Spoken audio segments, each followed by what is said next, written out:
Écoutez, je vous propose de démarrer puisque je suis un peu responsable du retard précédent. Je vais essayer d'encourager tout le monde à nous rejoindre, et notamment Catherine Léger qui était bien là. Donc je pense qu'elle a dû se laisser kidnapper par un des membres de l'assistance. Et nous allons donc entamer cette Ah mais oui, elle est là, voilà Catherine, je ne la voyais pas. Voilà, donc on va entamer cette deuxième table ronde qui va nous permettre sans doute de rentrer un petit peu plus dans les contenus, même si on s'en est pas privé. Et donc on a remplacé Olivier Coutard par un autre Olivier. Donc c'est un de ses mérites, mais c'est pas le seul, puisqu'il a quand même participé de façon très très active à l'ensemble des travaux du groupe. Et c'était notre référent en matière de recherche, donc c'était un des grands intellectuels du groupe. Et j'espère que tout va bien se passer, mais il n'y a pas de raison dans cette deuxième table ronde qu'on lui a demandé d'animer. Bon, merci beaucoup. Donc, je vais reprendre le conducteur qui avait été préparé par Olivier Coutard. Donc, il se proposait de me donner d'abord la parole. Donc, du coup, je vais faire une courte introduction. Et puis, on écoutera Didier Révillon, qui est directeur d'études à la CETEC. Ensuite, Catherine Léger, qui est consultante, ex-directrice générale de la SEM Plaine Commune. On passera la parole ensuite à Joëlle Bonneux, qui est directrice générale adjointe de l'établissement public foncier d'Île-de-France, en charge du pôle Orcod IN. Alors, c'est très technique. Et puis, enfin, on aura donc une intervention de Romain Lucaso, qui est directeur général de la SCET, je ne sais pas si ça se prononce SCET, la SET, pardon, donc qui est une filiale conseil au territoire de la Banque des Territoires. Et donc, voilà, peut-être juste pour introduire un peu cette session qui était donc sur la question de la valeur ajoutée urbaine. Je peux peut-être rappeler un peu quelques points de départ et quelques défis qu'on a eu à affronter quand on a commencé à travailler sur ce sujet dans le groupe de travail. Alors, ça a été rappelé, il y a à la fois une filiation ou un cousinage avec l'évaluation socio-économique des projets d'infrastructures de transport, puisque c'est la grande tradition du ministère, et puis c'est également quelque chose qui est très très bien établi à la fois dans la théorie et dans la pratique depuis longtemps, ce qui n'est pas encore le cas totalement pour nos questions d'opération d'aménagement urbain. Et puis le deuxième point qui était aussi assez important finalement, c'est qu'on dit, bah oui, on évalue, alors l'idée de la valeur ajoutée urbaine, mais on a aussi parlé d'intérêt public, donc la question c'est toujours de savoir quelle valeur créer, pour qui capte cette valeur, et on va voir que dans le cas des aménagements urbains, il y a une question très très particulière sur les acteurs, sur les périmètres. On a aussi parlé ce matin de la question des périmètres spatiaux qui sont corrélés, liés, mais pas totalement identiques à la question du choix des acteurs. Alors le premier point, le rapport avec les transports, c'est un rapport, je dirais, plus intellectuel qu'autre chose, mais c'est vrai que moi j'entendais souvent dans les discussions de couloir en disant « mais comment ça se fait que vous sachiez évaluer un projet d'infrastructure de transport et que vous ne sachiez pas nous sortir quelque chose pour l'urbain ?» Donc il y avait une espèce de frustration qui revenait, qu'on entendait, que moi, qui suis pourtant assez loin du ministère, j'entendais régulièrement. Donc il faut croire que c'était un mouvement assez fort. Et notamment parce que finalement, dans les deux cas, il y a l'idée assez logique qu'on doit être capable de mettre en évidence des bénéficiaires, de calculer un petit peu la nature de ces bénéfices, éventuellement même de les monétariser, de tout ramener, et puis de calculer au fond ce qui remonte à assez loin, l'idée de surplus du consommateur qui avait été introduit par Dupuy et qui était un peu à l'inspiration de toutes ces études de transport. Alors pourquoi c'était pas si simple et pourquoi finalement la question n'est pas forcément exactement le même sens, c'est que d'abord, quand on fait une infrastructure de transport, et en général pour celles qu'on évalue, c'est des infrastructures de transport d'intérêt un peu général. C'est-à-dire que les usagers, c'est potentiellement n'importe qui, c'est potentiellement tous les Français. Donc on n'a pas déjà à séparer entre les usagers potentiels, probables, etc. On ne se pose pas la question, on a un usager représentatif qu'on peut éventuellement après décliner en fonction de ses caractéristiques socio-économiques, etc. Mais il y a déjà quelque chose d'un peu plus général. Ensuite, on ne se pose pas trop non plus la question de savoir à quoi sert cette infrastructure de transport. En général, elle sert à se déplacer. Donc, la logique, c'est d'améliorer la mobilité, d'améliorer l'accessibilité, d'accélérer les déplacements. On pourrait se dire c'est plus tout à fait vrai aujourd'hui si on pense à certaines grandes infrastructures de transport en commun. Je sais pas, quand on voit par exemple les grandes gares SNCF qui sont créées, on a presque l'impression que c'est plutôt des centres commerciaux dans lesquels par hasard quelques trains arrivent de temps en temps. Donc peut-être que ça renverse le point de vue et qu'on n'est plus tout à fait sur ce qui étaient les fondements classiques. Mais en tout cas, dans la logique classique de l'évaluation de transport, on sait à quoi ça sert. Un projet urbain, ça sert à tellement de choses, c'est quand même beaucoup plus difficile de lister très précisément toutes ces fonctions. Alors en plus, il n'y en a pas deux pareils, évidemment. C'est toujours du sur-mesure, il n'y a absolument rien de standard. Donc voilà, ça c'est déjà une première difficulté quand même assez majeure. C'est au fond, si on se demande à quoi ça sert un projet urbain, c'est pas si simple de répondre. Ensuite, à qui ça bénéficie ? Et là, je trouve que ce qui est intéressant, c'est que on a dans le vocabulaire de l'évaluation socio-économique, en général, on utilise le terme d'acteur. Alors comme au théâtre, hein, un acteur qui joue un rôle. Donc une personne physique peut jouer plusieurs rôles, évidemment. Vous pouvez avoir, par exemple, pour un projet urbain, le même opérateur qui va faire promoteur et aménageur, qui va jouer ces deux rôles, bien que ce soit deux rôles distincts. Alors pourquoi ça pose problème, pourquoi j'insiste là-dessus, c'est que y a des choses qui sont vraiment assez difficiles à prendre en compte et pourtant qui sont totalement évidentes. Imaginez par exemple que dans un projet d'aménagement urbain, on produise des logements avec une très très très forte performance énergétique. Évidemment, ça va avoir un surcoût, donc vous allez avoir des logements qui risquent d'être commercialisés un peu plus cher. Prenez maintenant les deux rôles, le rôle de propriétaire et le rôle d'occupant. Si vous êtes propriétaire-occupant, vous payez un peu plus cher, mais vous récupérez par la facture énergétique une partie de votre mise. Si vous êtes uniquement propriétaire, évidemment, vous récupérez pas, sauf si vous augmentez les loyers, ce qui n'est pas si automatique que ça. Donc vous voyez très bien que, au fond, la question des rôles est quand même assez compliquée, surtout qu'au fond, on ne sait pas très bien s'il faut faire l'évaluation pour les acteurs, donc pour les rôles, ou s'il faut se ramener aux individus, parce que en termes financiers, c'est quand même une personne qui va avoir son bilan financier. C'est pas un acteur qui va avoir son bilan financier. Enfin, en tout cas, on peut en discuter. Voilà. Et donc, c'est ces deux points-là, je pense, qui ont été, alors pas au départ de notre réflexion, mais enfin, en tout cas, sur lesquels on a eu pas mal à travailler, et notamment avec une réflexion assez importante sur le fait de savoir si ces rôles, si ces acteurs étaient liés à des périmètres spatiaux ou pas. On peut penser effectivement en première approche que oui, on va avoir les résidents, les occupants, les usagers réguliers, puis on va avoir les voisins, puis on va avoir les voisins des voisins, et puis en élargissant les cercles, évidemment, on finit par arriver à la planète entière qui est concernée par les questions d'environnement dont on a pas mal parlé ce matin. Évidemment, si c'est des émissions de gaz à effet de serre, c'est pas un polluant, donc il n'y a pas de bénéfices négatifs immédiats, mais c'est pour les générations futures. Donc là, ça concerne la planète entière. Donc il y a effectivement une difficulté, si vous voulez, déjà de définir ça. Et puis la deuxième difficulté, ça va être la question des bénéfices, puisque les bénéfices ou les effets bien sont liés à la question à laquelle j'ai pas pu répondre, qui est à quoi sert ce projet. Et donc on va avoir nécessairement des angles de vue. On va avoir des points de vue sur l'évaluation. Et on a essayé de trouver des points de vue qui fassent à peu près consensus dans notre groupe et qui correspondent, qui s'alignent aussi au mieux avec ce qu'on a pu trouver de la littérature scientifique. Mais évidemment, c'est encore une fois très très lié, c'est-à-dire, je vais reprendre mon exemple d'un logement très très performant. Bon, on peut considérer qu'une entreprise qui serait localisée dans un logement de ce type aurait une productivité supérieure parce que les travailleurs tomberaient moins malades, auraient une productivité supérieure, etc. Et donc il y a toute la difficulté de savoir quel est l'angle d'approche qu'on considère pour éviter les doubles comptes ou pour éviter quelque chose qui, au fond, donnerait une lecture trop confuse de cette myriade d'effets, de bénéfices, de co-bénéfices, d'externalités. Enfin, il y a beaucoup de termes pour les qualifier. Après, effectivement, très précisément, c'est pas tout à fait la même chose, mais qui sont globalement l'ensemble des effets et co-bénéfices qu'on a envie de prendre en compte dans cette évaluation.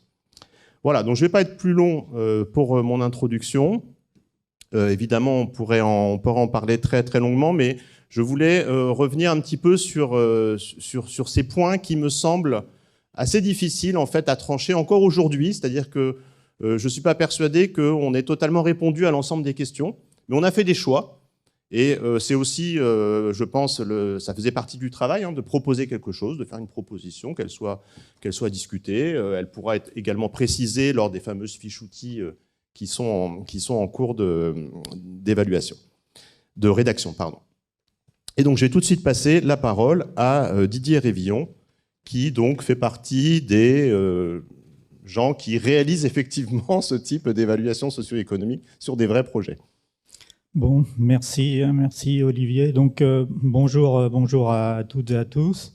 Donc je suis Didier Révillon, je suis directeur d'études à la CETEC et mon expertise initiale, elle est dans l'évaluation socio-économique, mais avant tout l'évaluation socio-économique de projets de transport.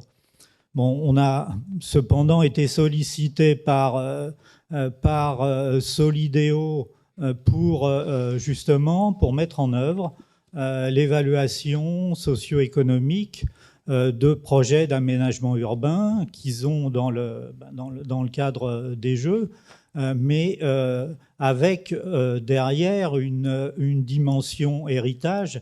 Et donc, c'est avant que ce soit un sujet de Jeux olympiques, c'est véritablement un projet d'aménagement urbain. Bon, la chose, c'est que c'était en 2018 et qu'à l'époque, on n'avait pas le guide qui a été publié aujourd'hui. Et donc, on s'est retrouvé face à un souci méthodologique. Il a fallu qu'on définisse assez rapidement le cadre d'une évaluation socio-économique et puis qu'on la mette en œuvre, notamment sur le cluster des médias, dont il y a quelques résultats qui sont annexés au guide d'évaluation. Donc on est aussi passé en contre-expertise pour ce sujet devant le SGPI. Donc à l'époque, il n'y avait pas ce document produit aujourd'hui. Donc il a fallu qu'on essaye de développer quelque chose.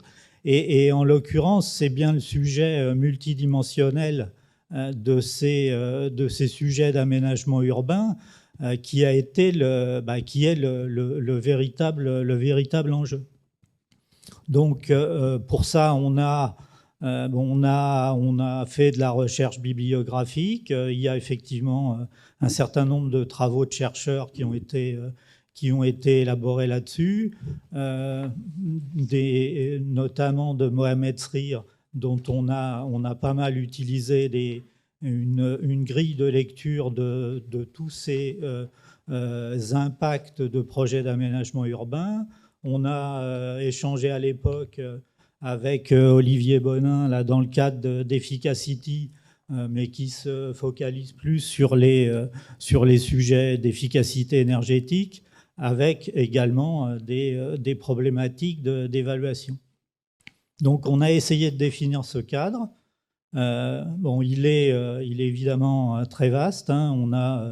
On a des effets d'environnement naturel et urbain. On a des effets associés au social, au culturel, éventuellement au domaine politico-institutionnel, à l'environnement économique, et puis à l'intérieur de ces grandes catégories, tout un tas de sujets précis qu'on a passé au crible de notre projet pour essayer d'en évaluer l'impact, quitte à, par la suite, essayer, dans un deuxième temps, de le valoriser.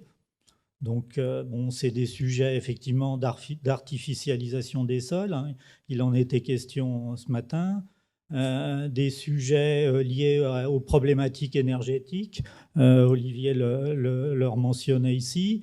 À la mobilité au transport, à la valorisation des espaces publics et au confort, à l'esthétique, à la qualité de vie, et puis une dimension aussi sociale, notamment dans le cadre de valoriser le développement du logement social dans ces projets d'aménagement urbain de manière différente du logement privé.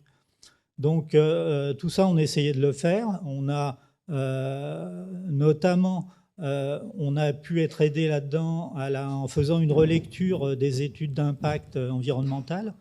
Le seul écueil qu'on a à ce moment-là, c'est que l'étude d'impact environnemental, elle fait souvent la différence entre la vision du projet final et puis la vision d'un état initial, et pas d'une situation de référence dont on a absolument besoin pour l'évaluation socio-économique. Et bon, j'y reviendrai juste après, c'est un des points, au-delà de tout ce que j'ai pu évoquer, la mise au point d'une situation de référence qui soit réaliste, qui soit, disons, chiffrée. Après, il faut déjà raconter une histoire. Avant de la chiffrer, il faut déjà être capable de raconter une histoire. Et ça, pour le faire, il faut que les porteurs de projet, au-delà de la connaissance du projet, aient une connaissance très forte du marché, de l'environnement, du cadre spécifique.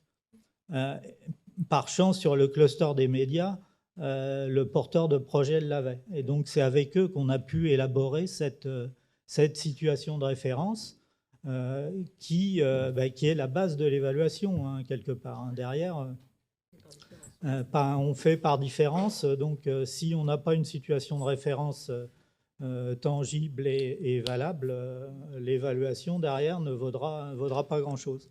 Donc ça, c'est, je pense, un sujet... Et encore, je pense que c'est encore plus compliqué que dans le cadre des projets de transport que je connais bien. Même si ça nécessite aussi aux porteurs de projets un peu d'aller regarder un deuxième projet. Enfin, ou en tout cas, un travail important. Voilà, donc nécessité de cette situation de référence. Bon, au-delà des calculs de vannes auxquels on arrive, il y a aussi toute la partie analyse stratégique, analyse des effets, comme dans les évaluations de transport. Hein, bon, on a dans le rapport, on a quelques éléments sur la valorisation là, qui ont été annexés. Hein. C'est juste disons que c'est la finalisation de l'étude, mais les 3/4 du boulot, c'est autre chose. Hein, parce que le calcul économique, effectivement, le tableur qu'on va développer, bon, c'est pas forcément la chose la plus compliquée sur le sujet. Bon, donc là, moi, j'attends avec impatience les fiches outils hein, qui vont être proposés cette année, notamment pour cadrer tout un tas de valorisations. Parce que derrière, on n'a pas valorisé tous les effets, on essaye d'en valoriser certains qui paraissent importants, mais malgré tout, il n'y a quand même pas beaucoup de documentation pour faire ça. Donc c'est aussi de la recherche bibliographique, et l'intérêt des fiches outils, c'est derrière de cadrer les évaluations et qu'elles soient toutes faites sur la même base et qu'on ne réinvente pas la roue à chaque fois. Bon, puis juste pour finir, hein, au-delà de ces calculs, de ce calcul de valeur actualisée nette, je pense que, mais c'est la même chose hein, dans le cadre des projets de transport, et c'est l'intérêt pour le maître d'ouvrage de refaire une lecture de son projet. Alors derrière, éventuellement d'avoir l'occasion de sélectionner une variante ou une option peut-être meilleure qu'une autre, mais aussi en ayant un peu objectivé tous ces avantages, tous ces coûts, d'avoir plus de facilité pour communiquer dans les phases de concertation ou autres, et de montrer les multiples intérêts du projet. Voilà, je pense que... merci beaucoup. En plus, parfaitement dans les temps. Donc, on va passer la parole à Catherine Léger, avec peut-être une petite question particulière, un peu générale. C'est du point de vue d'un aménageur, au fond. Qu'est-ce que vous pensez de cette évaluation socio-économique? Comment vous la recevez? Qu'est-ce que ça peut apporter, à part les contraintes, évidemment? Bonjour à toutes et à tous. Écoutez, merci de me permettre de prendre la parole sur un sujet qui me passionne depuis longtemps. Effectivement, je pense que pour les aménageurs, je reprendrai l'expression de Pierre Joutard tout à l'heure, ils tournent autour de cette question de l'évaluation depuis longtemps parce qu'ils ont envie de cette évaluation. Et parce que je pense que pour un aménageur, il n'y a rien de pire que de voir l'opération qu'il a menée être souvent instrumentalisée à des allégations purement idéologiques, parfois instrumentalisées de manière politique, où on perd le sens des choses, on se dit plus du tout, on part pas des choses factuelles, mais tout est instrumentalisé à des fins qui sont contraires à la recherche de l'évaluation pour ce qu'elle est. Qu'est-ce qu'on avait prévu au départ? Qu'est-ce que ça aurait donné sans qu'on fasse cette opération? Si on l'a fait, qu'est-ce qu'elle donne comme résultat tangible, qualitatif, quantitatif, et qu'on parle des choses qu'on a sous les yeux. Et donc les aménageurs, ils ont envie de ça. Ils ont envie de cette évaluation. La seule chose, c'est qu'il faut que cette évaluation, il faut qu'elle soit dynamique, et parce qu'il faut qu'elle prenne en compte ce qui change beaucoup en ce moment. Parce qu'on a une telle accélération dans les pratiques de faire l'aménagement aujourd'hui qu'il faut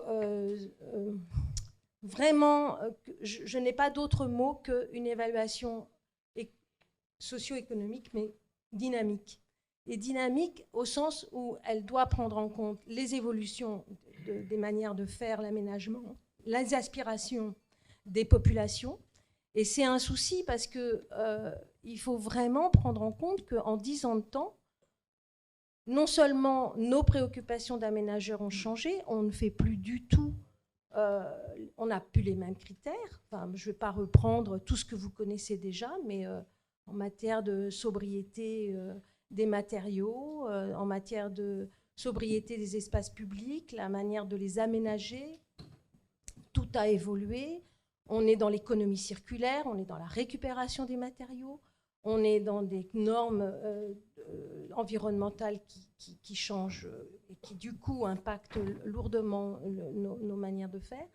Et dans la façon d'associer les habitants et leurs aspirations, il y a des changements aussi qui viennent et qui, du coup, impactent aussi la manière d'évaluer les projets.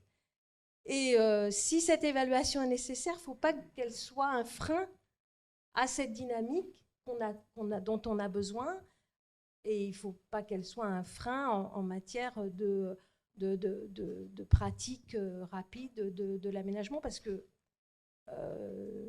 on l'a dit, l'aménagement c'est forcément long quand on impacte des territoires, c'est forcément long, et c'est souvent bénéfique que ça soit long parce que ça permet de mesurer ce que l'on va faire avec beaucoup d'attention et beaucoup d'évaluation justement préalable. Mais il ne faut pas que ce temps-là devienne anormalement long par rapport à ce que les habitants attendent dans un territoire. Je me suis demandé si, dans la pratique d'aménagement qui a été la mienne, on avait eu cette expérience de l'évaluation parallèle à ce qu'on était en train de faire. Et je trouve qu'un bon exemple, pour moi, ça a été ce qu'on a vécu sur l'écoquartier fluvial de l'île Saint-Denis, qui entre-temps est devenu... a été intégré au village olympique, mais cet écoquartier, comme tous les écoquartiers, devait répondre à 20 critères de référentiel qui le labellisaient en écoquartier. Et nous, quand on a commencé en 2010, les critères, ils n'étaient pas vraiment définis de manière explicite. On a choisi de faire une charte, en plus des 20 critères, on a fait une charte spécifique à cet écoquartier parce que les élus voulaient en faire une opération extrêmement exemplaire. Et l'expérience, c'est celle-là, c'est qu'en même temps qu'on a aménagé cet écoquartier pour qu'il remplisse toutes ses fonctions dignes d'un écoquartier, quartier sans voiture, enfin, je ne vais pas reprendre tous les critères. En même temps, chaque année, il y avait une évaluation faite par un bureau d'études, il se trouve que c'était Indigo à l'époque, qui avait effectivement réfléchi à des méthodes d'évaluation pour permettre que sur une échelle de 3, partiellement atteint, non atteint, enfin bon, je ne vais pas prendre les détails parce que je n'ai pas le temps, je ne vais même pas reprendre les 11 thématiques qui étaient celles des critères d'évaluation de cette charte, mais en tout cas, l'expérience a été avec l'agglomération pleine commune, l'aménageur, les différents acteurs, chaque année de faire un travail extrêmement sérieux sur ce qui avait été respecté et si les écarts, et comment on les analysait, comment on essayait de les combler, comment on essayait de revenir sur des principes de départ mais qui n'étaient plus valables. Et voilà, ça fait partie des évolutions sur 10 ans qui sont intéressantes. Et je trouve que dans cette pratique-là, c'est pour ça que la préparation de ce colloque, moi j'ai tout de suite percuté sur l'idée, il y a déjà du background vraiment important chez les professionnels dont on peut se servir, qui ne se traduiront peut-être pas par des fiches produits, je ne sais pas, mais en tout cas, il y a de l'expérience qui permet d'être dans cette évaluation, de nourrir le débat aujourd'hui, parce que les pratiques, elles existent. Ouais, je ne reviens pas sur tout ce qu'on est habitué de faire sur les études d'impact, études environnementales, tout ça, qui nourrissent bien sûr cette évaluation socio-économique. En matière de valeur ajoutée urbaine qui ne se quantifie pas, c'est vrai que c'est un sujet extrêmement intéressant, mais je pense qu'on a la matière pour dire que dans les opérations d'aménagement, il y a des acquis, notamment, je trouve qu'on ne revient pas suffisamment sur le fait que dans les opérations d'aménagement, comment les opérations d'aménagement impactent positivement le reste, leur pourtour, et comment elles ont des retombées ou qui tirent vers le haut ce qui peut ensuite être fait. Je pense à la qualité architecturale, je pense à la qualité des espaces publics, je pense au fait qu'aujourd'hui on parle d'usage dans les quartiers, et ces usages-là, effectivement, ils s'évaluent comme une valeur ajoutée à prendre en compte dans l'évaluation socio-économique. Mais on sait que, par exemple, sur la qualité architecturale, je trouve que c'est un peu un impensé quand même dans l'évaluation.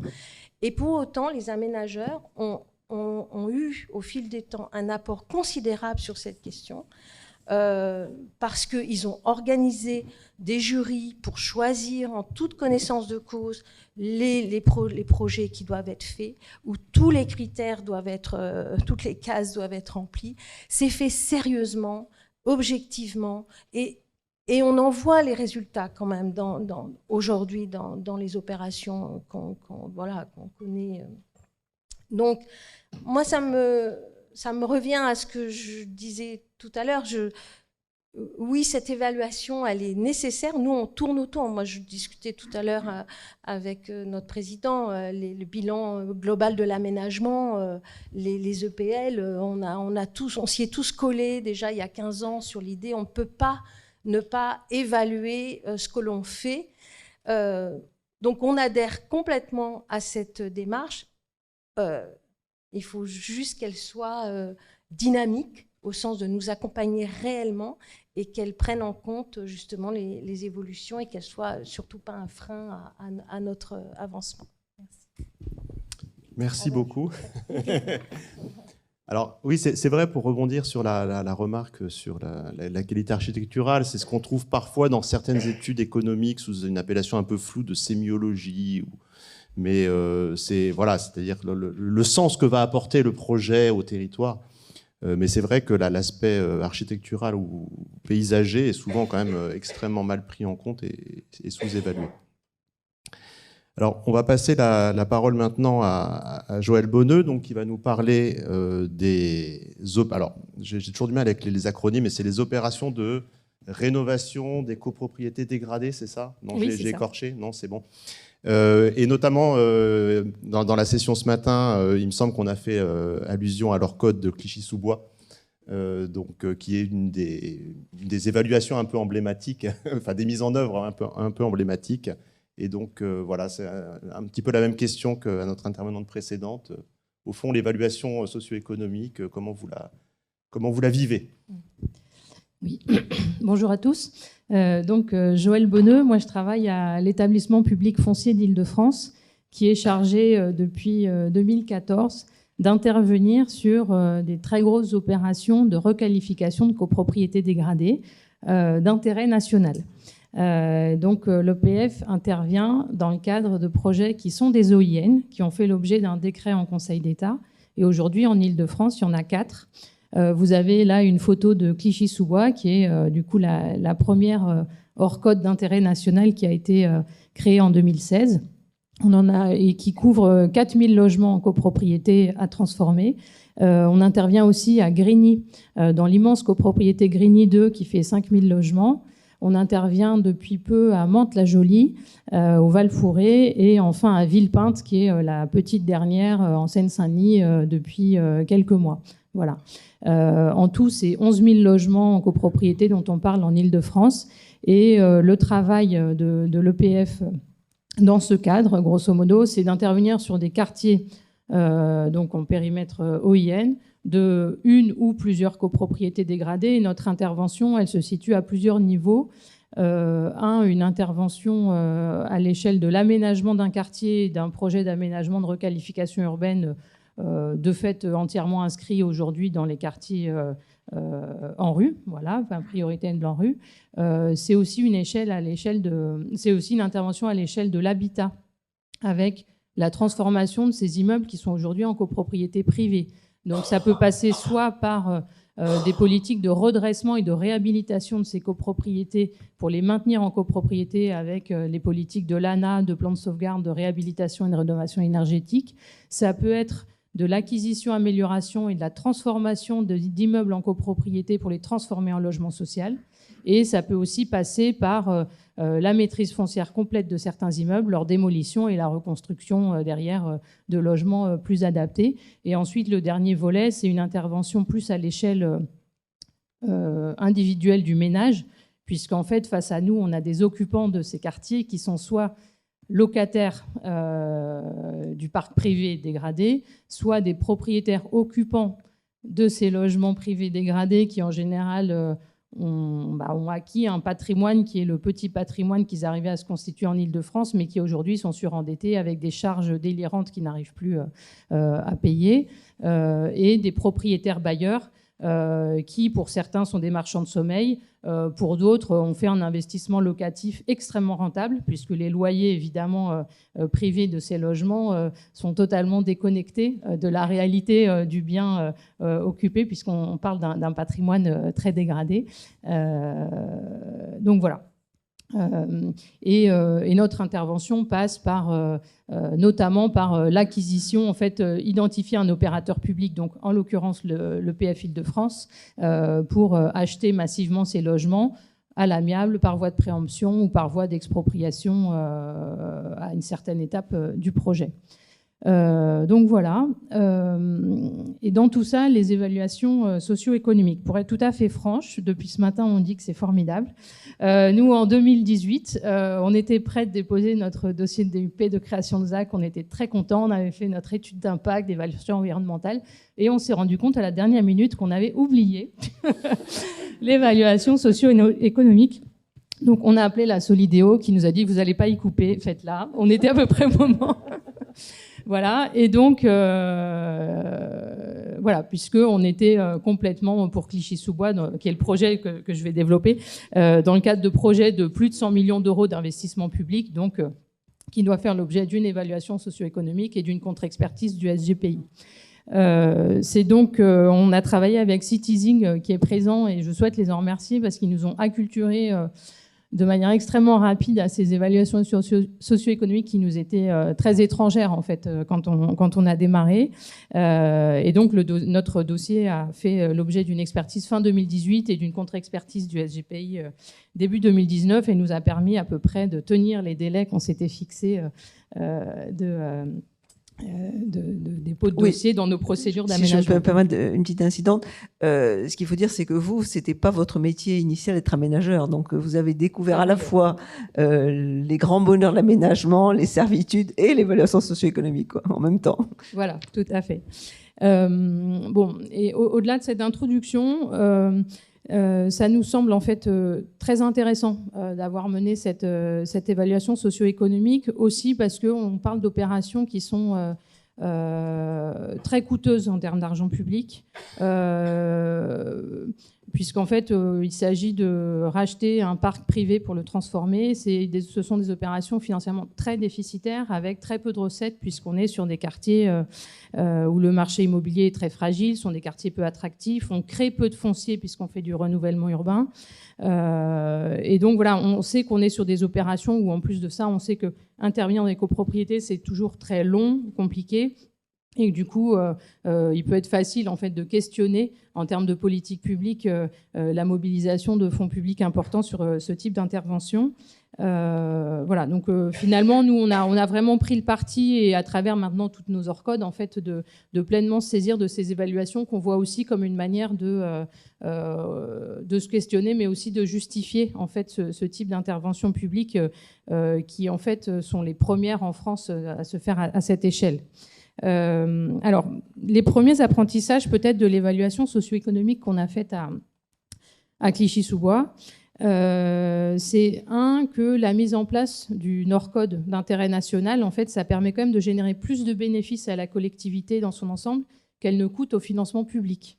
Donc là, j'en reviens en fait à ce qu'on a appris dans le cadre de cette évaluation. Ne rien faire est extrêmement coûteux et du coup, on a découvert le fait qu'il fallait prendre des différentes variantes avec traduire le projet en coût de valeur socio-économique, mais en prenant un contrefactuel, enfin une variante où on ne fait rien. Et voilà, quel serait le coût de ne rien faire ? Et donc on se rend compte que le coût de ne rien faire dans ce type de quartier, c'est des coûts d'hébergement d'urgence qui peuvent être très élevés en cas d'évacuation d'immeubles, c'est ce qu'on a connu à Clichy-sous-Bois, des coûts en termes de santé, d'insalubrité, d'impact très important autour de ces questions-là. On a même travaillé, alors à l'époque pour nous c'était très nouveau, on était naïfs sur les coûts d'éviter des morts à éviter en cas d'effondrement d'immeubles dans certains cas. On a aussi travaillé sur les coûts évités d'augmentation des charges de copropriété. Donc voilà, on a travaillé un peu sur tous ces coûts. On a identifié aussi des bénéfices importants en termes de gains de confort dans les logements, gains sanitaires, gains cadre de vie, émissions de CO2 évitées grâce à l'intervention, etc. Et on s'est rendu compte que ces hypothèses étaient robustes, à la fois explorées par du coup notre expert Citizen qui a fait l'expertise et les contre-experts du SGPI qui ont confirmé ces données, même si, comme ce que vous disiez, on faisait partie des premiers projets d'aménagement à être évalués. Donc, j'ai relu hier soir la contre-expertise qui disait bon, il y a quand même encore beaucoup de champs à creuser puisqu'il n'y avait pas encore de modèle méthodologique forcément très robuste. On a aussi identifié que les gains selon les publics étaient différents. C'est quelque chose qu'on n'avait pas forcément vu et du coup on a essayé de préciser les gains pour les locataires de ces copropriétés qui, avec la transformation, vont gagner des gains de confort, de cadre de vie, de santé, des gains extrêmement importants en pouvoir d'achat, des gains au travers du relogement et la reprise d'un parcours résidentiel dans le parc social positif. Mais on a aussi identifié que les coûts étaient moindres pour les propriétaires, que ce soit les propriétaires occupants qui ont un coût de déclassement social important quand même, difficilement chiffrable entre le coût de changement de statut, d'être un propriétaire certes dans une copropriété dégradée mais propriétaire quand même, à se faire racheter son bien à une valeur forcément trop basse. et redevenir locataire, puisque ça devient difficile quand on est propriétaire aux chaînes pointues de réaccéder à la propriété, même si on y travaille. Et pareil, enfin là je pourrais continuer sur les propriétaires bailleurs. On a aussi identifié à travers cette étude socio-économique que ces projets sont extrêmement sensibles à plusieurs risques, et notamment un des principaux qui est le retard qui est pris dans l'opération. On avait particulièrement identifié l'enjeu du relogement comme un des principaux retards compte tenu de la tension qui existe sur le logement social, le relogement en Île-de-France. Et du coup, voilà, mener ces projets, c'est bien. Les mener lentement, ça devient beaucoup plus compliqué en termes enfin, notre vanne diminue extrêmement si on prend trop de temps, voilà. Mais du coup, ça pose aussi des questions, et il me semble que Dominique Bureau en a parlé lors de son intervention, c'est la robustesse de la gouvernance et de la coordination des acteurs. Et en fait, ça, c'est peut-être un des enjeux à creuser dans l'évaluation économique, c'est nous, EPF, certes, on a un rôle de direction de projet et de coordination des acteurs dans la mise en œuvre, mais on sait que sur certains sujets, on touche à une mobilisation au plus haut niveau des pouvoirs publics, et que la question de la robustesse de la gouvernance et de son évaluation est vraiment importante dans la durée. Un des autres points aussi, c'est quand même reconnaître, et ça, Monsieur Jarry en a parlé, c'est la question de la pédagogie qui est faite autour de ces études. Soyons très francs, aujourd'hui, l'intérêt que nous voyons à cette évaluation socio-économique, elle est beaucoup aujourd'hui au niveau des équipes professionnelles de l'EPF. On n'a pas beaucoup réussi à le partager avec la ville de Clichy-sous-Bois, par exemple, au moment où on a mené l'étude, encore moins avec la population clichychoise. Bien sûr, l'étude leur a été soumise au public, mais c'est quelque chose qui voilà, on n'a eu aucune remarque, et il y a vraiment un enjeu, je pense, autour de la pédagogie qui peut être faite sur ces études. Et au-delà de ça, ça a été cité dans les premières tables rondes, autour des enquêtes publiques et des consultations du public qui, en fait, sont finalement très peu compréhensibles pour certains. Et ensuite, peut-être quelques sujets à approfondir qu'on a identifiés. On se rend compte que parmi les gains des opérations en hors code, en fait, il y a beaucoup de gains qui ne sont pas forcément quantifiés aujourd'hui, qui touchent à la réussite scolaire, à la diminution de la délinquance, à la mixité sociale, parfois aux questions d'endettement ou de sortie de l'endettement qu'on arrive à solutionner avec ces projets. Et là, on aimerait bien pouvoir un petit peu creuser ce sujet. On se demande, voilà, aussi très clairement, nos opérations, elles permettent, là je parle à l'échelle du ménage, de créer de l'accès au droit, de recréer des parcours résidentiels avec le relogement, mais est-ce que tout ça aboutit à disperser la pauvreté, ou est-ce que ça a réellement un impact sur la diminution de la pauvreté de ces quartiers qui sont parmi les plus pauvres de France? Et du coup, voilà, nous on aimerait beaucoup pouvoir travailler sur une évaluation d'impact de ces projets, et du coup voilà, ça sera un peu notre conclusion. Finalement, on s'est beaucoup investi sur ces évaluations ex ante, et on est en train de mener celle de Grigny en ce moment. En fait, on voudrait aussi pouvoir continuer, nous, à travailler sur l'évaluation pendant la mise en œuvre du projet, parce qu'on est, ça a été dit, on est sur des projets à 10, 15, 20 ans, et même en évaluation ex post derrière. Donc, on a des données, on produit des données, on a essayé de travailler, on travaille avec l'école d'économie de Paris pour voir comment ces données pourraient être mises à disposition de chercheurs, parce que pour le coup, ce n'est pas notre boulot, mais de mettre à disposition ces données pour pouvoir aujourd'hui mener une vraie évaluation d'impact sur ce qu'on fait. Donc ça a été cité, c'est vrai que l'ANRU n'a pas forcément mené ce type d'évaluation d'impact. Nous, aujourd'hui, à travers ces 4 hors-codes, on est prêt, nous, à partager ces données pour mener ces évaluations. On sait que, par exemple, l'accès à la donnée est très compliqué, donc on sait que, par exemple, la CAF vient de créer un partenariat avec l'ANA pour qu'il y ait un croisement entre les données CAF et les données copropriété logement. Donc là, on touche évidemment à des problématiques de RGPD importantes. Mais si on pouvait vraiment se saisir de ce type de données pour mesurer les effets d'impact, par exemple sur la pauvreté, où on sait qu'il y a des possibilités de se connecter aux données de l'éducation nationale. On aimerait beaucoup pouvoir travailler là-dessus, parce que sinon, nous, aujourd'hui, on reste un peu frustrés sur nos questions de maîtrise foncière, d'habitat, d'aménagement, mais qui n'ont pas forcément d'impact sur la pauvreté. Voilà. Et juste un dernier point, on s'est même posé la question, mais là, c'est une des variantes étudiées par Citizen à Grigny, c'est qu'on intervient dans le cadre d'une politique territoriale, donc avec des effets de bord. On sait qu'intervenir massivement à Grigny 2, qui est une grande copropriété, on constate ou on suppose que ça aura peut-être des effets d'appauvrissement de la Grande Borne, qui est un quartier en logement social à Grigny, lui aussi très pauvre. Donc si c'est le but, enfin si c'est un des impacts, ça serait dommage. On sait qu'à Clichy-sous-Bois, l'intervention massive aux Chênes Pointus a conduit à une multiplication des situations de division pavillonnaire, enfin de division et de lutte contre, enfin, d'habitat indigne dans le tissu pavillonnaire de Clichy-sous-Bois. Donc là aussi, ce sont des impacts qui n'ont pas été identifiés par l'étude ex-ante. Il faudrait qu'on arrive à pouvoir travailler là-dessus.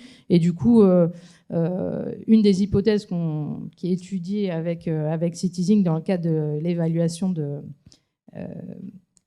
Grigny, c'est de se dire, voilà, on met des centaines de millions d'euros sur ce projet, et si, plutôt que d'intervenir sur l'habitat, on donnait une centaine de millions d'euros aux occupants de Grigny 2, et de se demander, en fait, quel serait derrière leur projet de vie, comment est-ce que ça évoluerait.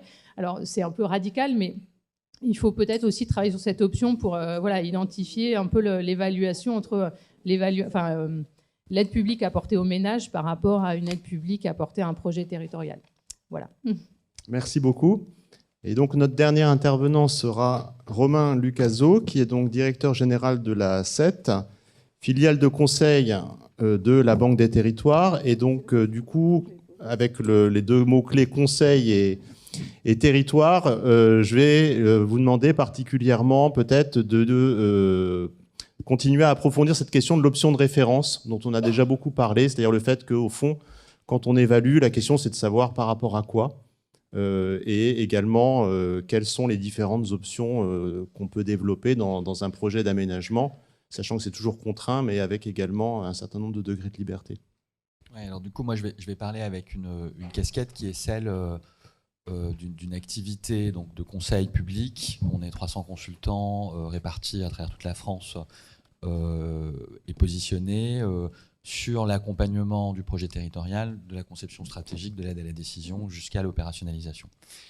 Et cette question, en effet, du point de référence, elle est importante parce qu'elle renvoie à ce qu'on est en train d'essayer de faire exactement quand on est en train de faire une évaluation socio-économique. Et ça, je pense que c'est un point important qui renvoie à la manière dont on peut articuler les enjeux d'évaluation ou les méthodologies d'évaluation socio-économique et l'enjeu plus global de l'évaluation ou de l'étude d'impact et de l'évaluation des politiques publiques. Alors je m'explique. Il y a deux manières de concevoir l'usage de l'évaluation socio-économique. La première manière, je vais la décrire en prenant une casquette un peu macroéconomique. On n'est pas dans un pays émergent en France, on est dans un pays développé où on a plein d'infrastructures, plein de bâtiments, plein de quartiers aménagés, ça fait longtemps qu'on aménage. Voilà. L'effet supplémentaire de la dépense publique est marginalement plus faible que dans un pays évidemment émergent. C'est-à-dire, voilà, je prends l'exemple des infrastructures de transport. Dans le transport, c'est évident. Si j'ajoute une ligne de TGV supplémentaire, une autoroute supplémentaire en France, bah, ça n'a forcément pas le même impact que si je le fais dans un pays où il n'y a pas grand-chose. Si je déploie des infrastructures télécom en France, ça n'a pas le même effet que si je le fais dans un pays qui n'est pas encore équipé en téléphone portable. Il n'y en a plus beaucoup. Et donc, il y a bien une notion autour de la question du retour sur investissement. Donc, comme on est dans une situation où l'opération d'aménagement supplémentaire, son impact économique, là je parle d'impact économique, est plus complexe à mesurer et moins évident que quand on faisait des opérations d'aménagement en 1950. On a tendance à se dire, en fait, il faut élargir effectivement la notion, il faut regarder d'autres types d'impacts parce qu'on ne fait pas une opération d'aménagement que en considérant des effets de retour sur investissement en termes d'effets multiplicateurs sur le PIB. Voilà, parce que ces effets multiplicateurs, ils sont plus faibles qu'en 1950 ou voilà, dans un pays émergent. Et on va regarder en élargissant. Voilà. Donc on va regarder des dimensions qui sont plus qualitatives, plus subtiles, plus complexes à mesurer, tout un tas de propriétés qui sont importantes, voilà, mais qui sont plus complexes à identifier, qui renvoient à une notion de capital urbain, c'est-à-dire l'enrichissement, et vous le disiez tout à l'heure, hein, il y a plein d'acteurs qui sont concernés, on est tous impactés par la façon dont on fabrique le territoire, dont on fabrique la ville, et donc de façon effectivement plus subtile, on va aller regarder des effets de bord. La notion d'effet de bord aussi, vous l'avez cité tout à l'heure, madame, elle est très importante, et on va essayer de voir voilà, l'amplitude complète de l'impact, au-delà du seul retour sur investissement économique, au-delà du seul multiplicateur keynésien. Il ne faudrait pas, parce qu'on considère l'opération d'aménagement de manière isolée comme un acte technique, il ne faudrait pas faire de l'évaluation socio-économique, si je puis me permettre, en caricaturant beaucoup, et pardonnez-moi l'expression qui peut voilà, sembler un petit peu brutale, faire de l'évaluation socio-économique le parent pauvre d'une évaluation économique qu'on n'arrive plus complètement à faire. Voilà, de se dire, bon, voilà, finalement, on est un petit peu déçu parce qu'on sait que l'impact sur le PIB de multiplicateur keynésien, il n'est pas aussi élevé qu'en 1950, ben, du coup, on va aller faire de l'évaluation socio-économique, on va être plus subtil, et du coup, on va effectivement, d'une certaine manière, justifier une opération considérée d'un point de vue très technique, très local, sur un territoire donné, voilà, en allant chercher des choses un peu plus subtiles. Parce que l'essence même de cet acte ou de cette méthode qu'on est en train de déployer quand on fait de l'évaluation socio-économique, à mon sens, c'est pas ça. Et à mon sens, la vraie valeur de ce type de méthode, au-delà de la contrainte réglementaire ou para-réglementaire voilà, qui fait que les opérations d'aménagement vont y passer, c'est de regarder les choses dans leur globalité et c'est de reconnecter l'acte de fabrication du territoire avec ce qu'il est. Voilà. Ce n'est pas une opération d'aménagement, fondamentalement, ce n'est pas comme une opération immobilière extrêmement locale, ce n'est pas un acte technique. Ce n'est pas qu'un acte technique, c'est aussi bien sûr beaucoup de techniques, beaucoup de réglementaires, beaucoup de complexité à gérer, mais ce n'est pas que ça. La fabrication du territoire, c'est un acte de politique publique. Et ça, c'est quelque chose qu'on peut effectivement capter quand on commence à travailler en notion effectivement d'évaluation socio-économique.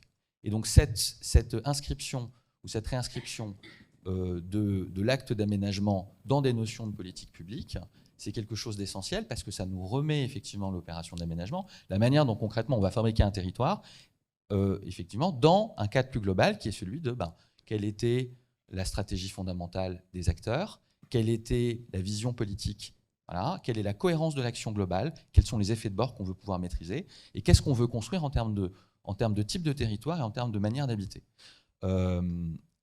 Et ça, effectivement, c'est la garantie de projets d'aménagement qui sont d'une certaine manière bien conçus, parce que la manière dont on les conçoit dépasse la seule considération de l'acte technique qu'on va prendre en compte en se disant, voilà, je prends cette opération de manière locale, c'est quoi son impact ? Ça fait monter les prix des mètres carrés, donc du coup l'opération elle est équilibrée en bilan, et puis ensuite je regarde effectivement si cette opération elle fait du retour sur investissement pour la collectivité en termes de fiscalité, c'est bien un petit peu, oui voilà.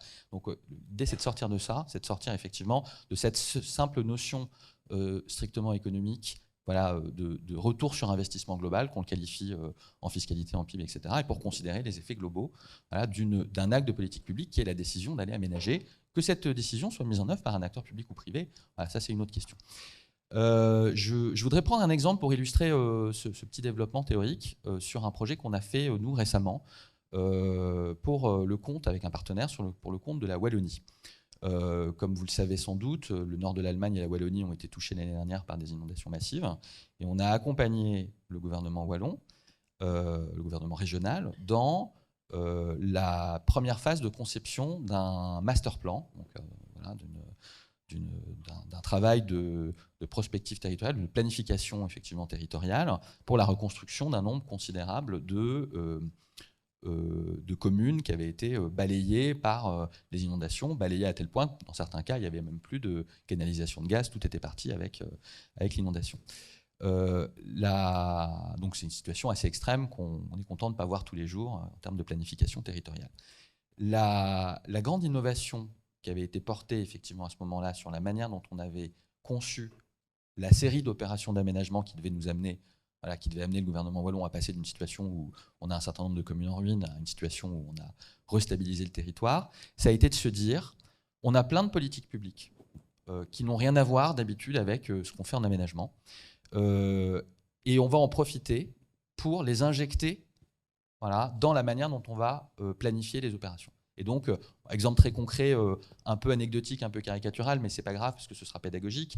On a des maisons de retraite qui ont été ravagées par les inondations. On sait par ailleurs qu'on a un grand projet qui consiste à faire moins de maisons de retraite et plus d'immeubles de cohabitation intergénérationnelle ou de lieux de cohabitation intergénérationnelle. On en profite. Au lieu de reconstruire des maisons de retraite en les faisant plus modernes, on va réfléchir à en profiter pour lancer une nouvelle génération de produits différents. Et donc, la notion effectivement de cadre de référence ou de point de référence, elle est de ce point de vue-là importante. Elle est de ce point de vue-là essentielle. Elle est très compliquée méthodologiquement. On sait qu'on va, on va beaucoup souffrir, on va beaucoup se casser les dents sur cette question-là, c'est normal. Mais elle nous dit la différence entre le territoire tel qu'on veut qu'il soit, au terme de la mise en œuvre effectivement d'une politique publique, d'une stratégie, d'une vision. Et donc, il y a plusieurs stratégies possibles. Ne rien faire est une stratégie qui peut être potentiellement pertinente. Ça peut arriver, parce qu'il n'y a pas de gain supplémentaire ou parce que ce n'est pas cohérent avec d'autres enjeux stratégiques. Et donc, s'il y a effectivement plusieurs scénarios, c'est bien qu'il y ait du choix. Et donc, assez paradoxalement, j'insiste là-dessus parce que ça peut paraître paradoxal, on parle beaucoup de méthodologie. Et on va beaucoup parler effectivement au cours de cette journée de technicité, de fiches techniques, de méthodes, d'indicateurs, etc. Assez fondamentalement, il ne faut pas oublier que ces méthodes d'impact, et notamment d'analyse d'impact, et notamment d'impact socio-économique, elles nous permettent de revenir, et notamment quand on compare à un point de référence, au fait qu'il y a eu un choix. Et c'est pour ça que c'est effectivement connecté à la notion d'évaluation de politique publique. Quand on évalue une politique publique, on évalue bien la pertinence d'avoir choisi d'aller dans une direction et d'avoir déployé un dispositif pour incarner cette direction. Donc, se dire, est-ce que, par rapport à ce qu'on avait choisi, c'était pertinent ? Elle nous renvoie bien à une notion de choix, à une notion de stratégie structurante pour la fabrication d'un territoire donné. Et donc, elle réinscrit, et ça c'est important, c'est un de nos chevaux de bataille, elle réinscrit l'opération d'aménagement au-delà de la dimension technique que nous on accompagne tous les jours, dans effectivement quelque chose d'une certaine manière de principiel, de plus important ou de plus fondamental par rapport à ça, qui est quelle est la vision stratégique, quelle est la vision politique qui préside à la construction du territoire donné. Merci beaucoup. Donc, je ne sais pas si on a le temps pour quelques échanges. Je pense que là, on va en profiter, effectivement. Bon, quelques questions. Vous avez peut-être eu le temps de les préparer. Je crois qu'on acceptera même des questions de la première table ronde, si oui, bien sûr, oui, évidemment. On sera ouvert, voilà.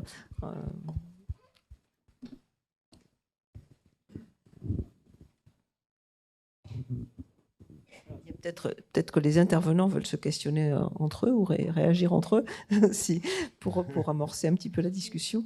Oui, Monsieur Buron.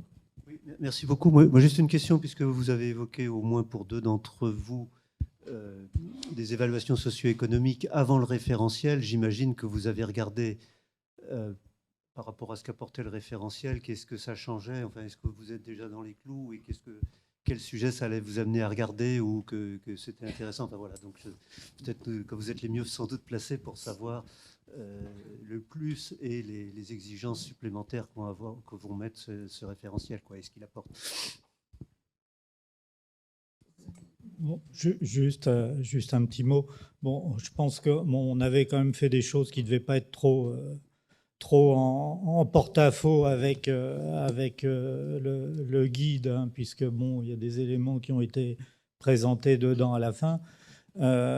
Moi, ce qui m'a intéressé, c'est notamment tout ce qui a été, toute la catégorisation de l'ensemble des acteurs.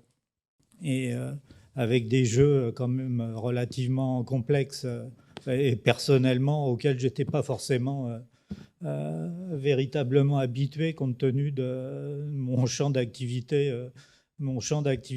habituel. Donc ça, je pense que c'est pour le coup très important. Après, pour le reste, on avait quand même parcouru un peu un certain nombre de mêmes chemins sur ces sujets.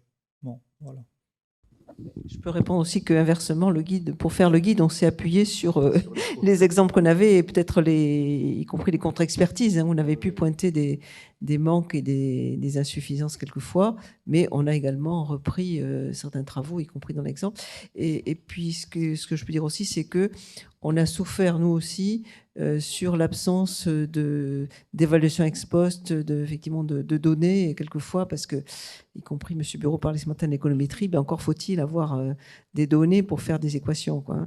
Et donc là, on aimerait bien qu'on aille plus loin dans ce domaine. Il y a une autre question ? Et peut-être juste pour compléter, en fait, sur l'évaluation de Clichy, qui a été faite du coup en 2018. En fait, là, cette année, on va actualiser l'évaluation socio-économique ex-ante, du coup, quelques années plus tard, en prenant en compte, du coup, le guide sorti. Voilà. Et ensuite, par ailleurs, il y avait des gens de l'EPF qui participaient au groupe de travail qui a élaboré le guide. Donc, voilà. Oui, bonjour à tous. Maximilien Piquant, Arcadis France, responsable des études socio-économiques. Merci pour organiser de nouveau un colloque aussi intéressant sur ce sujet de fond qui fait suite à la longue série depuis 10 ans. Je vous écoute et notamment sur la question de l'interaction entre les évaluations ex-ante et les évaluations ex-post.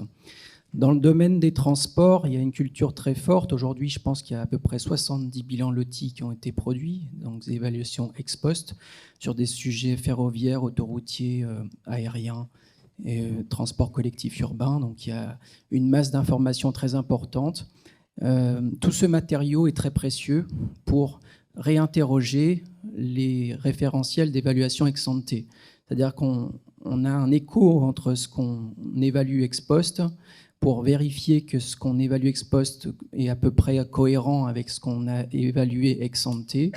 Et lorsqu'il y a des écarts, en fait, ça peut permettre de se réinterroger sur leur nature et de faire évoluer à leur tour les évaluations ex-ante.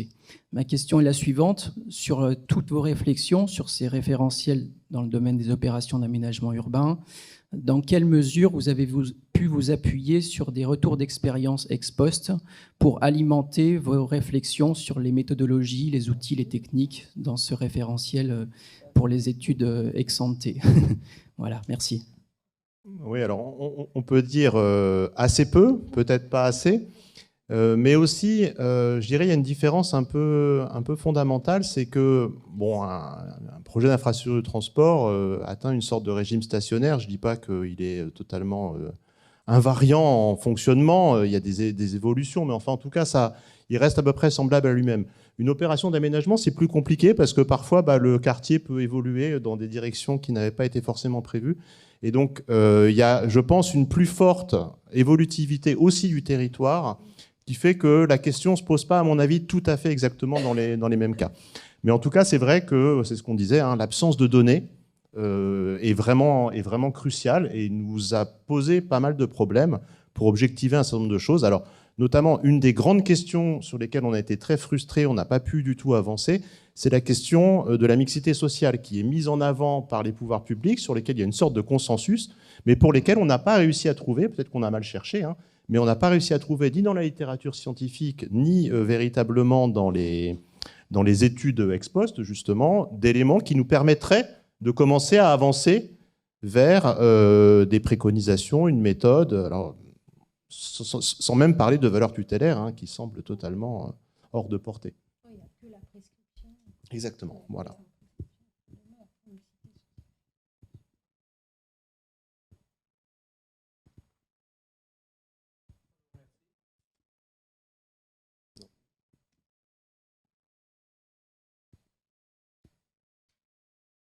Merci, bonjour. Je m'appelle Bernard Sarnion, je suis ex-comptable supérieur du Trésor et maintenant consultant en finances publiques, soit pour des mises en place de réformes en Afrique comme la LOLF, soit pour la formation des élus.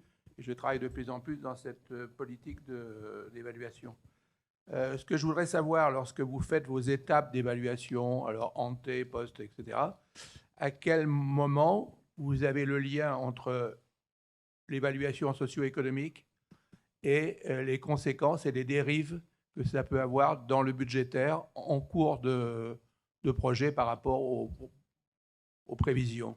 C'est-à-dire, est-ce que c'est l'occasion pour vous de redresser en cours de parcours des évaluations simplement en fonction de vos critères, ou si ça a des conséquences budgétaires importantes dans le renouvellement des budgets, et quels sont les moyens de vous en sortir si vous sentez des dérives budgétaires.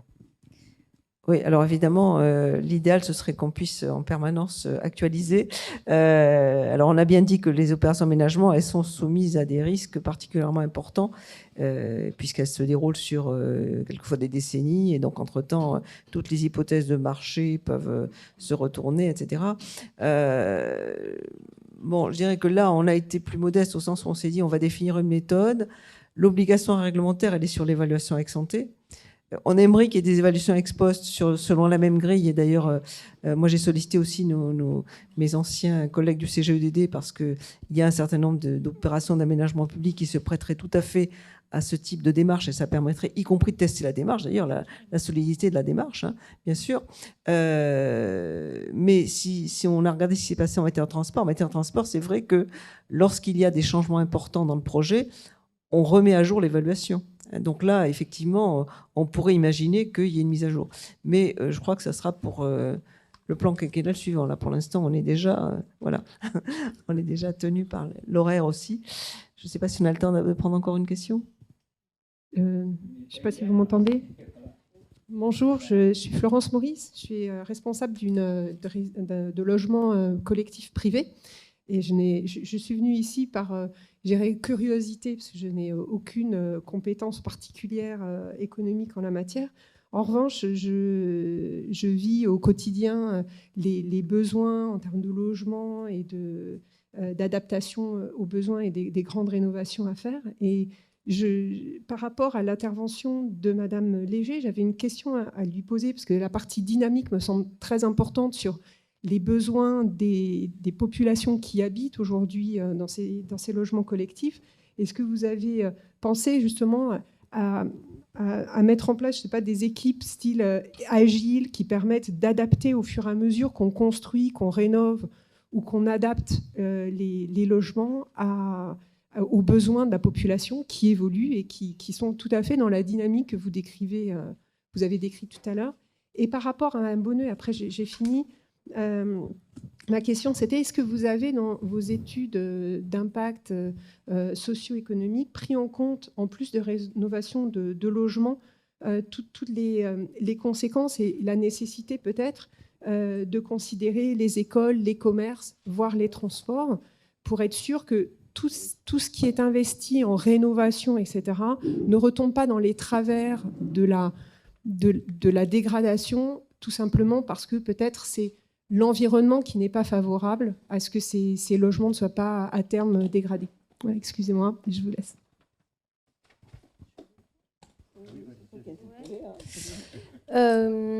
Oui, j'ai pris l'exemple de l'écoquartier parce que ça me semblait être l'exemple le plus proche de ce qui pourrait être une évaluation socio-économique avec des critères différents de ce qui sont aujourd'hui. Moi, je n'ai pas eu, dans ma vie d'aménageur, à faire une évaluation socio-économique au sens pur du terme, comme l'ont fait mes collègues. Donc, j'ai pris l'exemple de l'écoquartier parce que c'est un peu sur ce type d'opération que notre pratique d'aménageur s'est trouvée challengée de manière permanente sur toute la durée de l'opération, mais aussi après l'opération, et qu'on a pu voir quels effets produits par la manière de concevoir les espaces, les habitations, comment on a fait participer les habitants futurs, enfin les futurs habitants à leur logement, et où on a pu voir ensuite au niveau des usages ce qui était valable et ce qui l'était moins. Et effectivement, sur l'exemple dont j'ai parlé, je ne suis pas rentrée dans les détails de cette opération de 400 logements, mais on a pu, parce que l'aménageur devait rester dans le dispositif, parce qu'il avait encore d'autres phases à réaliser, et il était comptable, au titre de la charte, de poursuivre son travail d'amélioration et de modification de différentes choses. Et on a eu le retour de l'habitabilité, en quelque sorte. On a pu voir comment les habitants percevaient leur quartier, comment ils le vivaient, qu'est-ce qu'il fallait modifier. On s'était trompé sur certaines choses, il fallait rectifier tout ça. Et voilà, c'est ça qui me semble, qui m'a vraiment interpellée, qui m'a fait revenir sur cette expérience, parce que c'est peut-être la première fois dans le parcours d'aménageur assez long que j'ai, où j'ai eu ce sentiment d'évaluer en temps réel ce que nous faisions et comment on pouvait rectifier. Voilà.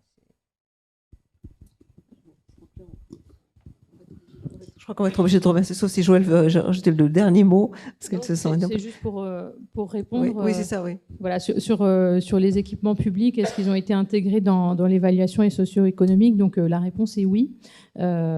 Et en fait, justement, ça questionne le périmètre de l'étude socio-économique qui doit être quand même la plus globale possible pour être fidèle par rapport au projet d'aménagement qui s'entend de manière globale et qui, du coup, peut être avec multi-acteurs, puisque, en l'occurrence, que ce soit à Clichy-sous-Bois ou à Grigny, l'EPF est sans doute un des principaux acteurs et financeurs, mais on a aussi d'autres financeurs, ANA ANRU et l'ANRU et les collectivités intervenant notamment massivement sur la reprise d'équipements publics qui font bien sûr partie du projet d'aménagement.